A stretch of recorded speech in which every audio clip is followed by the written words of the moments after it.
బంజారా భాష, గోర్బోలి. ఈ బంజారా భాషకు సంబంధించి లిపి లేని కారణంగా మనం మాట్లాడలేని పరిస్థితి. అంటే ఒకరి అభిప్రాయాలు ఒకరు మనం చదువుకోలేని పరిస్థితి. మనం ఎంత మాట్లాడుకున్నా కానీ సో బక్ని ఏక్ లక్ని అంటారు.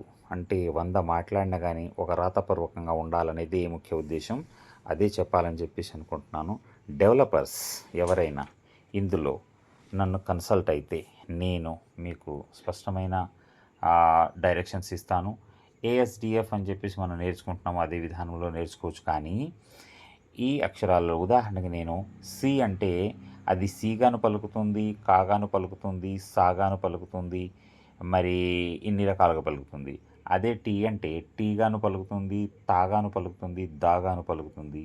కానీ డి అనేది తాగా పలకదు, టీ అనేది దాగా పలుకుతుంది. అయితే ఈ విధంగా ఈ అక్షరాలన్నీ ఇంగ్లీష్కి సంబంధించినవి. కానీ ఇప్పుడు హిందీలో అంటే దేవనాగరి లిపిలో మనం దీన్ని జోడిస్తున్నాము.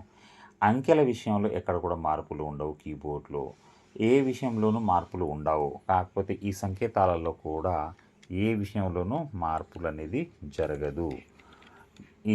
ఇవి మీరు చూస్తున్నారు. అపాస్ట్రఫీ కావచ్చు, ఈజ్వల్ కావచ్చు, ప్లస్ కావచ్చు, మైనస్ కావచ్చు, 0 కావచ్చు, 9 కావచ్చు, 1 to 9 కావచ్చు, పైన ఉండే గుర్తులు కావచ్చు, ఏవి కూడా మారవు.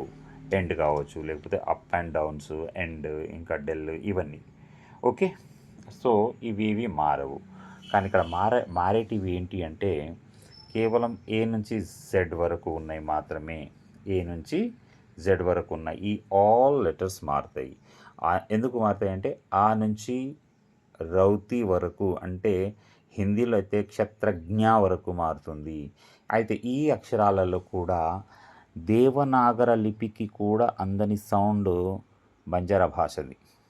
కాబట్టి కొన్ని అక్షరాలని, అంటే కొన్ని గుర్తులని, సంకేతాలని, సంజ్ఞలని వీటికి జోడించడం వల్ల, పైన కానీ కింద కానీ పక్కన కానీ ముందు పక్కన కానీ జోడించడం వల్ల ఈ శబ్దం అంటే కాయు, కాయు, కాయు, కాయు, తూ, తూ, ఇటువంటి పదాలు తూ కత్తచి, తూ కత్తచి, కాయ్ కర్రోచి, కాయ్ కర్రోచి అనేది చాలా మట్టుకి ఈ అకార శబ్దాలు. అంటే తెలుగులో మనకు అరసున్న శబ్దాలు అనేది చాలా ఉన్నాయి. అదేవిధంగా హిందీలో పైన అర్ధచంద్రాకారంలో ఒక ఫుల్ స్టాప్ వేసే శబ్దాలు కూడా చాలా ఉన్నాయి. వాటిని మనం క్లియర్గా నేర్చుకోవాలి అంటే ఈ బోర్డులో డెవలపర్స్ ప్లీజ్ కాంటాక్ట్ మీ. ఒకవేళ నేను అందరినీ నా పరిధిలో ఉన్న వాళ్ళని నేను కన్సల్ట్ అయ్యాను, but no one helped me. ఒకవేళ ఈ వీడియో చూస్తున్న మీరు ఎవరైనా మరి డెవలపర్స్ ఉంటే నాకు ఒక్కసారి నా నంబర్కి కాల్ చేస్తారని, లేదా కింద కామెంట్ బాక్స్లో కామెంట్ చేస్తారని ఆశిస్తాను. డెవలప్ చేయించాలనే ఉద్దేశంతోనే నేను ఈ కీబోర్డ్ని, ఈ వీడియోని మీ ముందుకు తీసుకొచ్చాను. ఎవరైనా డెవలపర్స్ ఉంటే నాకు కొంచెం కాంటాక్ట్ చేస్తారని చెప్పేసి భావిస్తూ బంజారా బోలికి శ్రీకారం చుడదాం. సోబక్నీర్ ఎక్కల్లకని చేద్దాం.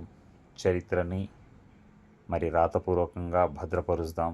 మన చరిత్ర ఎంత గొప్పదో మౌఖికంగా వస్తూ ఉన్నది.